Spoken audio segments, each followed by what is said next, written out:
All right, Shalom. First and foremost, I want to give all praise, honor, and glory to Yahweh, Bahashim, Yahweh Shai, Bahashim, Rakak Kodash.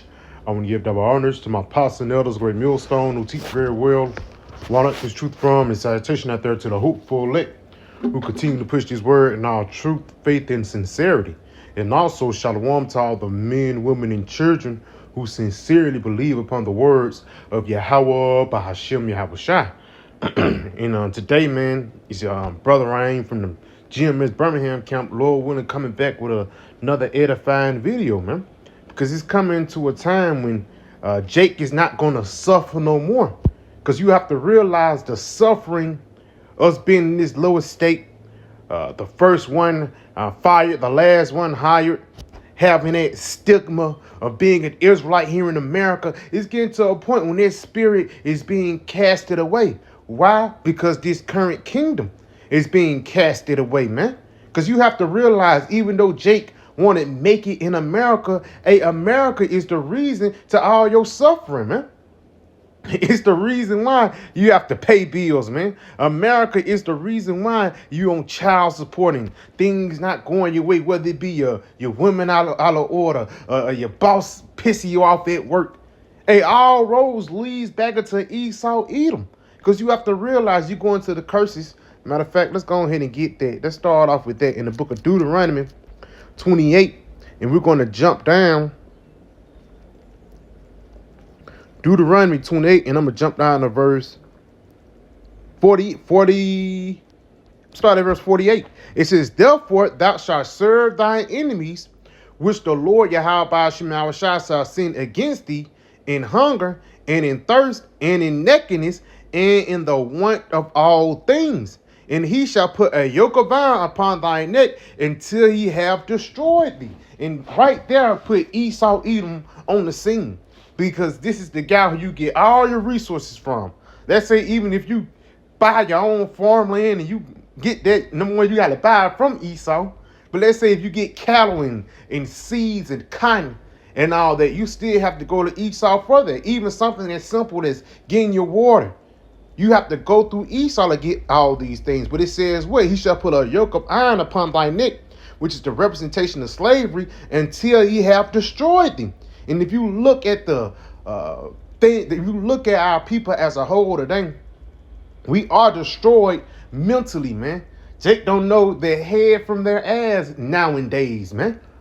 You know, and the reason why, because they believe and trust in the philosophies of Esau. Continuing on, "The Lord shall bring a nation against thee from far, from the end of heaven, as swift as the eagle flieth, a nation's whose tongue thou shalt not understand." So like you read this again, "The Lord shall bring a nation against thee far from the end of heaven." And that's why we know, when these devils came over here with the western, to the western coast of Africa for the international slave trade. Hey, when they came over here, we didn't understand their language, but you have to know it was the Lord that sicked Esau on us, man. So we can serve out a punishment. Because when you read Deuteronomy, the 28th chapter, 1 through 14 is the blessings, but 15 on down to 68 is the curses. And we can see the curses on us today. And again, one way we can see the curses upon us is Esau, Edom is in power. Let's go ahead and continue on. "The Lord shall bring a nation against thee from far, from the end of the earth, as swift as the eagle flieth." And it's no coincidence that the eagle is the American mascot. It says, "A nation whose tongue thou shalt not understand, a nation of a fierce countenance, which should not regard the person of the old, nor show favor unto the young." And right there, Esau, he's not going to care if you're 80, 90 years old. He's not going to care if you're an infant. I know even during the times of slavery, it was a brief period. Once you get around 3, 4, 5, around that age, you in the cotton fields, or you, for lack of better words, in the garden, or you in the house. They just got a shove in your hand so you won't be idle. But it just shows you how much Esau hates you, because he says a nation with a fierce countenance. Let's get that word fierce, because you're going to realize how much Esau hates you in the times that we're coming in, And this is why we look towards the kingdom of heaven, so we can have peace. So we don't have to be under the rulership of Esau, Edom, or under the rulership of wickedness. Now you look at that word fierce, it says strong, mighty, fierce. A little bit more, it says strong, vehement, harsh, fierce, greedy. That sounds like Esau. Mighty, power, roughly strong. Because look how roughly they treat the nation of Israel, man. Something as simple as a traffic stop. Nigga, a lot of niggas died because of a traffic stop. And even though it's the will of the Lord, who did the Lord use to push forth that action? Esau, Edom, man. That's why in Romans the 13th chapter, the Lord compared Esau unto the sword. And even written all the way back into the time of Genesis, how it was going to be a great struggle between Jacob and Esau. And their struggle is happening even until this very day, man. You know? Real quick, let me get some. This is the book of Sirach.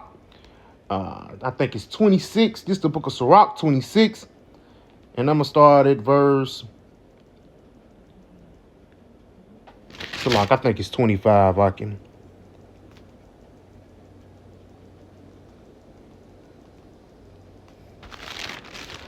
Is it 26? But the scriptures say there is no wound above the wound of an enemy. Because guess what? When we got under the hands of the Media Persian Empire, you go read the times of Nehemiah under the regime of Nebuchadnezzar and the Babylonian Empire. Guess what? These other different nations showed the nation of Israel some type of favor. Even though we was going into a harsh captivity, it got to a point when they realized that, yeah, these are the children of Yasharallah. If you go back into the time of Egypt, even though Pharaoh had that hard heart, it had got to a point where he had to acknowledge the higher power, man. Let me see real quick, Akim. Because again, at the end of the day, Esau, Edom, he hates us, man. And if you don't think he hates us, we're going to see very soon, bro. Let's get this real quick. This is the book of Sirach.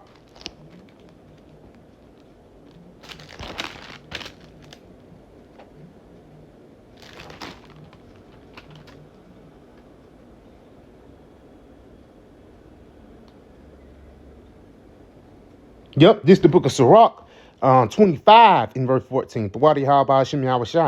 Matter of fact, I'm going to start at verse 13. It says, give me any plague but the plague of the heart. And that's heavy right there.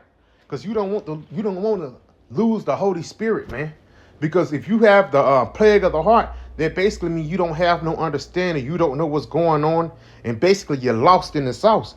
It says, give me any plague but the plague of the heart, and any wickedness but the wickedness of a woman, and any affliction but the affliction of them that hate me, and any revenge but the revenge of enemies. And right there, because Esau really want to have revenge over the birthright.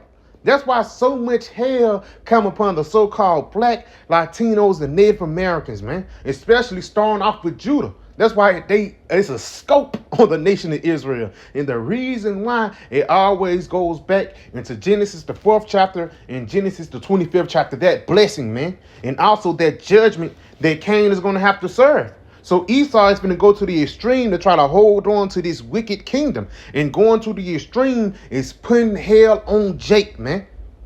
But it's getting to a point when Yahweh Shai is letting that hell loosen up and putting the curses on you. As it's written about in Deuteronomy, the 30th chapter, around the 7th verse, how all the curses that was upon us is going to come upon you now, man. So now it's time for you to live it up, Now it's time for you to max out your credit cards and go on your vacations and really soak in the time that you have left. Because the future times that you're going to be able to serve is not going to be no comfortability for you, man. This is the book of Lamentations 4. And I'm going to jump down to verse 21. Rejoice and be glad, O daughter of Edom, that dwelleth in the land of Uz. The cup also shall pass through unto thee. Thou shalt be drunken, and thou shalt make thyself naked. Now, that cup is talking about the cup of slavery, man. The cup that we had to drink of, which is written about in Deuteronomy 28:15 and on down. And the Lord loved us and we went through hell. So imagine how much hell you're going to have to go through. Let's continue on. The punishment of thine iniquity is accomplished, O daughter of Zion. And this is why we're hastening the kingdom of heaven. We're hastening the destruction of America because it's ultimately going to be the end of our suffering, the end of our captivity. The scriptures read, the captive exile hastening that he may be loose, man. The Lord know we ready to get out this sick and twisted place known as Babylon the Great. Go ahead and continue on. The punishment of thine iniquity is accomplished, O daughter of Zion. He will no more carry thee away into captivity. He will visit thine iniquity, O daughter of Edom. He will discover thy sins. And that's the point what the Lord is doing right now. Shame for spewing is on your glory. You know, a couple years ago, Christopher Columbus was a hero. Benjamin Franklin was a hero. Thomas Jefferson, Thomas Edison, George Washington.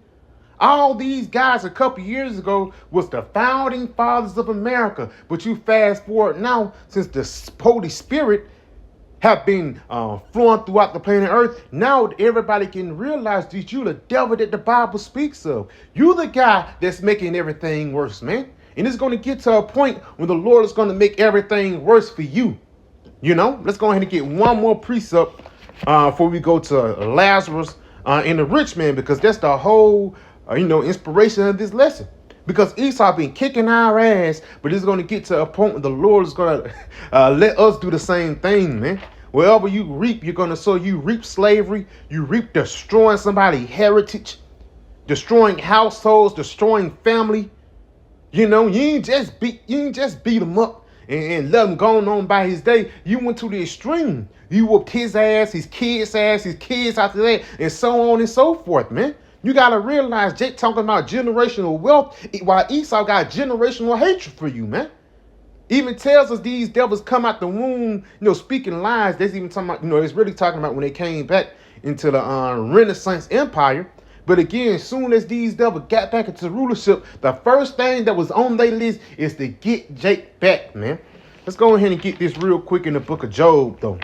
Because again, you lifting up, you might be kicking our ass now. You might be doing what you got to do now. But at the end of the day, it's only for a certain period of time, man. While when we kick our ass, it's going to be forever. This is the book of Job 20, and I'm start at verse 4.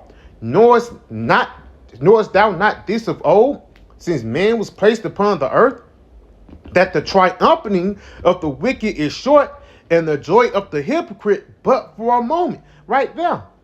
This guy lifting it up, this guy being in a rulership, having villas on the beach and Epstein Island, all these things is only but for a moment, man.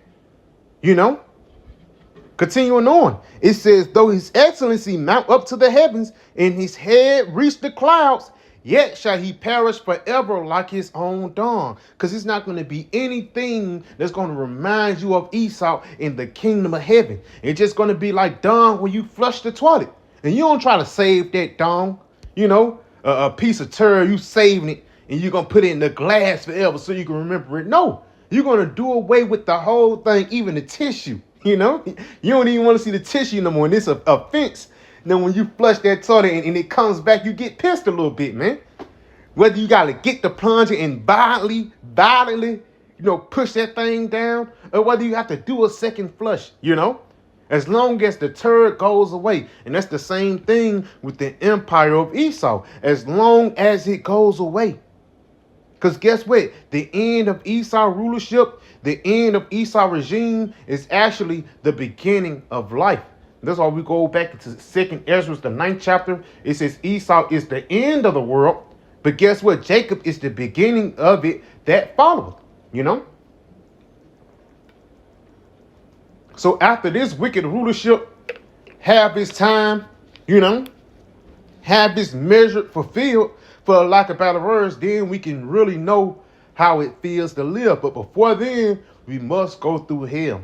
Even tells us that in the book of Acts, the 14th chapter, through much tribulation shall we enter into the kingdom of heaven. So let's go ahead and get this in Lazarus the rich man. Let's go to Luke 16, and we're going to jump down to verse 19. Now again, this Lazarus and the rich man is actually represents the elite, versus the nation of Israel, but really the elect. Because the rest of the nation of Israel, they don't look for help, and a higher power. Look at LeBron James' son.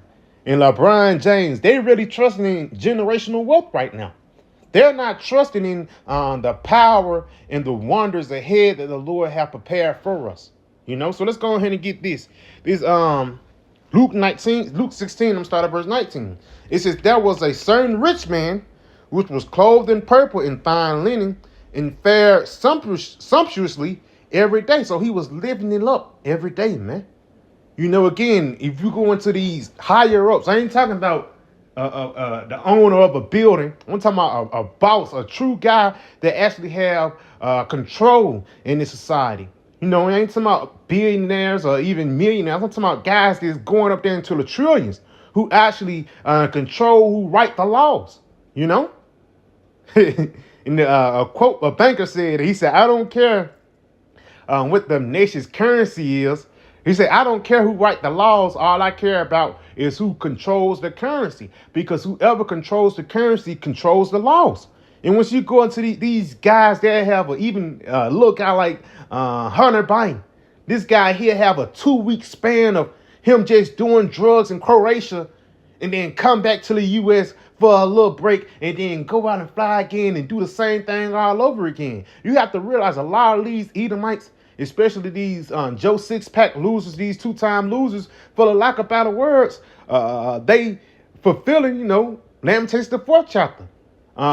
Prepare and be glad, rejoice, because ultimately your kingdom is going to come to an end. But by the people that really know what's going on, the DuPonts, the Morgans, the Rothschilds, the Gettys, they know what's ahead, And a lot of their money that they do go to, it goes to them trying to extend their life, whether it be in the form of heart surgeries, different herbs. They got a plant in the Amazon forest that they only got control of, But let's read this again, Salakia. It said, there was a certain rich man which was clothed in purple, fine linen, and fared sumptuously every day. So he's living good, living wealthy, man. He's not with the servants. Continuing on, and there was a certain beggar named Lazarus, which lay at his gate full of sores. Now that beggar Lazarus is actually representing, the nation of Israel, but it's really representing the elect. Because you go into the word Lazarus, you go into the Hebrew, it's Eleazar, it says Lazarus, whom the Most High helps. So again, it's going to be a certain people that was predestinated to get help from a higher power, it's going to ask for the help, because we're not begging to stay in this society. We begging Yahweh Shemashai to deliver us from this society, man. And even though the Lord, he'll throw us a bone every now and then, we still want to go into the kingdom ahead, bro. Let's continue on, though. It says, and desiring to be fed with the crumbs which fell from the rich man's table, moreover, the dogs came and licked his sores. And again, Jake want to throw a bone, and Jake try to make it in this society, do the best he can to pay his bills and things like that. But at the same time, there's still crumbs.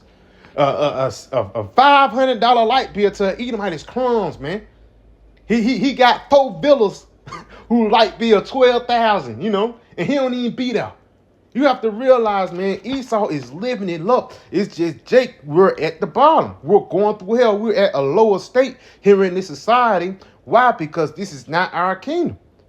But it says, moreover, the dogs came and licked his sores.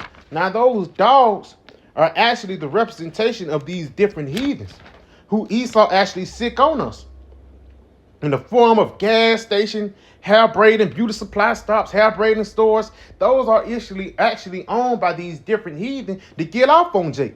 To take Jake money, man. Even a lot of these houses, I know down here in Birmingham, it might be a contractor that's black that's building the house, but a lot of houses are owned by Arabs, man.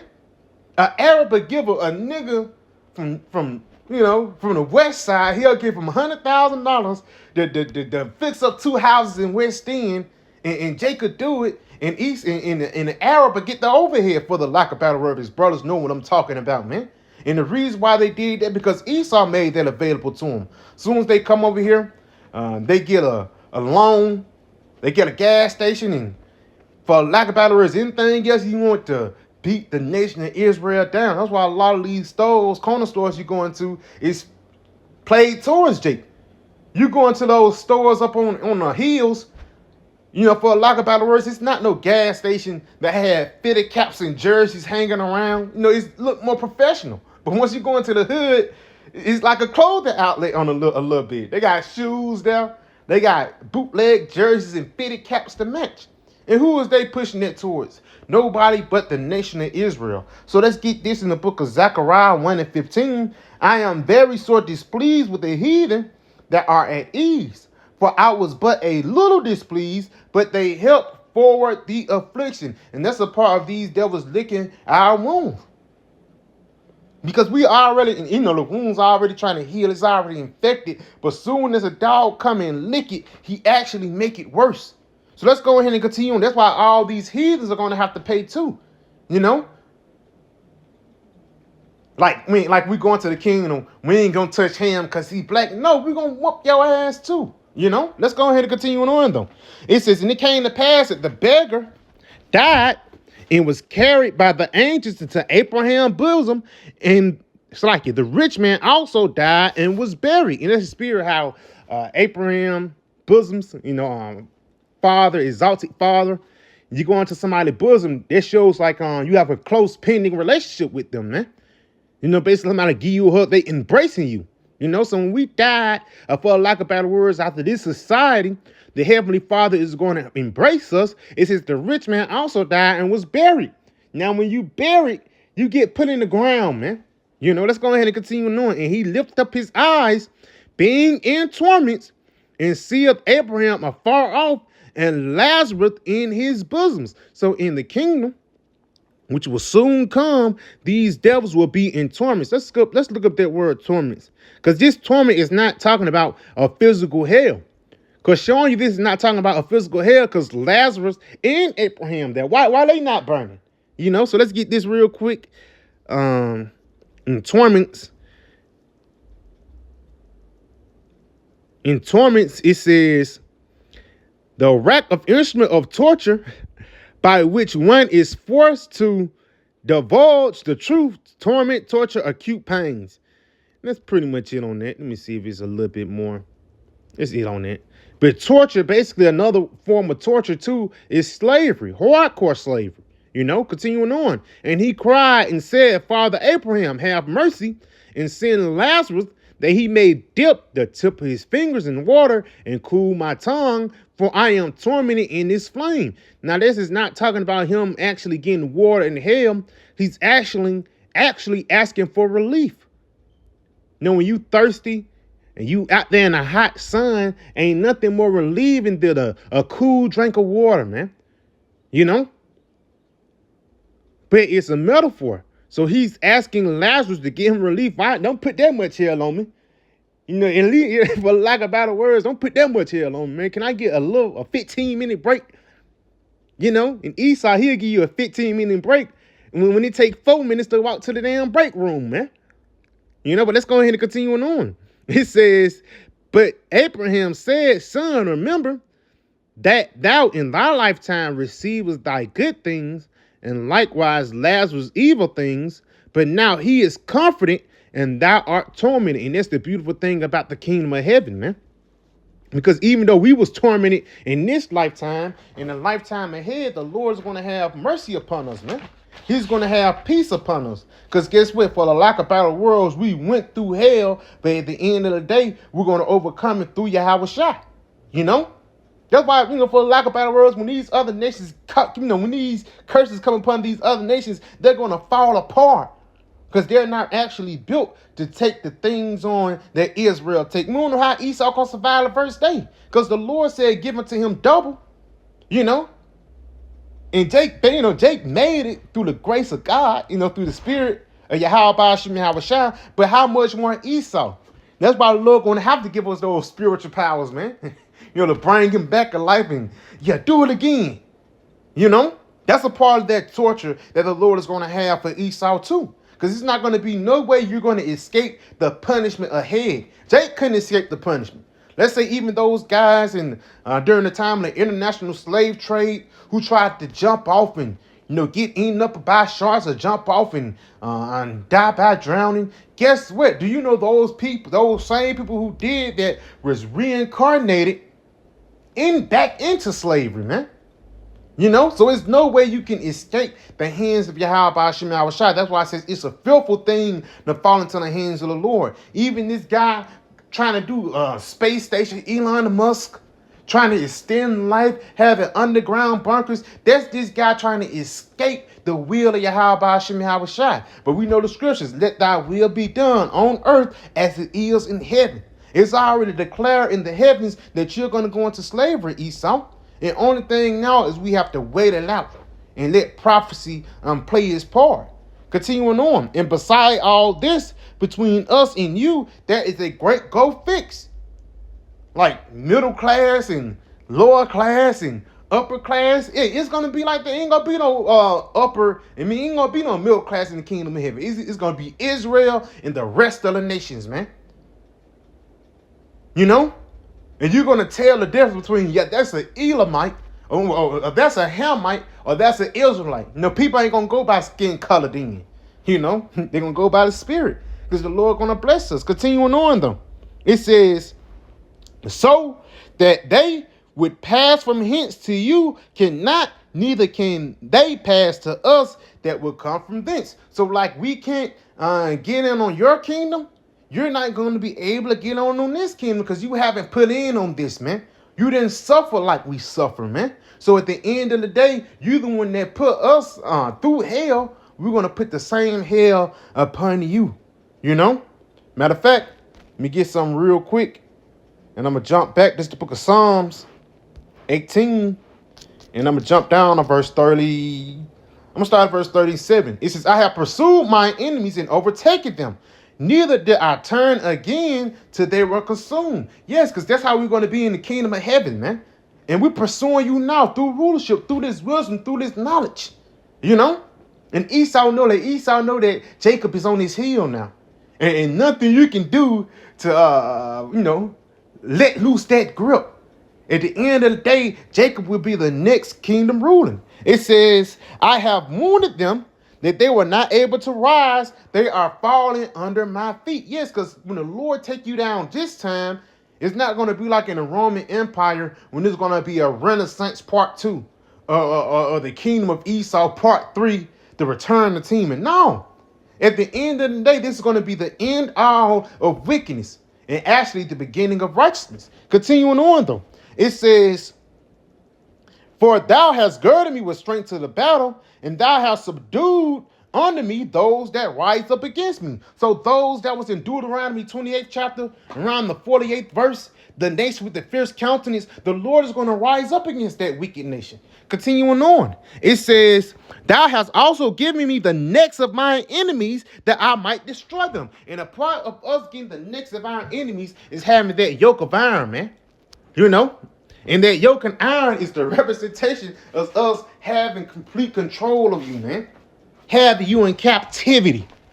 Wherever the head go, the ass gonna follow. It says that I might destroy them that hate me. They cried, but there was none to save them, even unto the Lord, but he answered them not. And they're just going back into Lazarus and the rich man. He asked Abraham for relief. He asked Lazarus for relief. But they told him, guess what? It's a great go fix. You was living it up and you didn't have mercy upon them. So when we live it up, we're not going to have mercy upon you. He even tells us that in the book of James, the 2nd chapter, he's going to have, let's get it. The Lord can say it better than I can say it. James 2, and I'm going to jump down. Yep, in verse 13, it says, for he shall have judgment without mercy that have showed no mercy, and mercy rejoices against judgment. You ain't showed no mercy when you stomped little kid infants, man. They was newborns technically, man. You ripped them out the mother's stomach and you stomped their head. You think the Lord is just going to let you get away with that? Planned Parenthood, you think the Lord just going to let you get away with that? GMOs, certain foods and chemicals that you feed Israel, man. You think the Lord is just going to sit back and let bygones be bygones? No, it's going to come into a point when Yahweh Ba'ashim Shah will soon judge the nation of Edom. And it's going to be a glorious day, man. So let's go ahead and go back into that Luke. Going back to Lazarus and the rich man, Luke 16. Jumping back down to verse.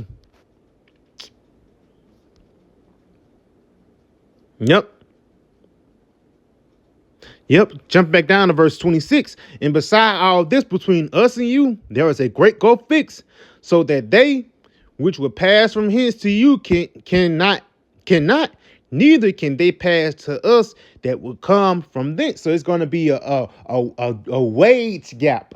For lack, that's the best way you can explain it. Again, it's going to be a big gap between who Israel is and the rest of the nations, even especially the nation of Edom, because they will be the bottom. They will be the tail, and we will be the head. Let's go ahead and continue on. For I have 5 brethren that he may testify unto them, lest they come into this place of torment. Abraham said unto him, it's like it, verse, skipped it, verse 27. Then he said, I pray thee, therefore, Father, that thou wouldest send him to my father's house. For I have 5 brethren, that he may testify unto them, lest they also come into this place of torment.